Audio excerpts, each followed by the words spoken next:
நாம் இன்று இயல்பாக அனுபவிக்கும் ஒவ்வொரு உரிமையும் 8 மணி நேர வேலை நேரம், பாதுகாப்பான பணிச்சூழல், நியாயமான கூலி, இவை அனைத்தும் நமக்கு முன்பு வாழ்ந்தவர்களின் தைரியத்தினாலும் தியாகத்தினாலும் மட்டுமே நமக்கு கிடைத்தது.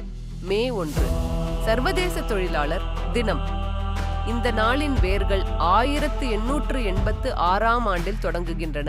லட்சக்கணக்கான தொழிலாளர்கள் ஒன்றுபட்டு பணியிடத்தில் கண்ணியம் வேண்டி குரல் எழுப்பிய வரலாற்று நாள். இன்று உலகின் ஒவ்வொரு பொருளாதாரத்திற்கும், தொழிற்துறைக்கும், சமூகத்திற்கும் முதுகெலும்பாக நிற்கும் தொழிலாளர்களை நாம் அன்புடன் போற்றி வணங்குகிறோம்.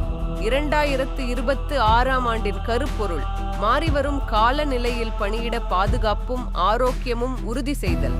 தொழிலாளர் உரிமைகளுக்கான போராட்டம் இன்னும் தொடர்கிறது என்பதை நினைவூட்டுகிறது. புதிய சவால்கள் புதிய உறுதிப்பாட்டை கோருகின்றன.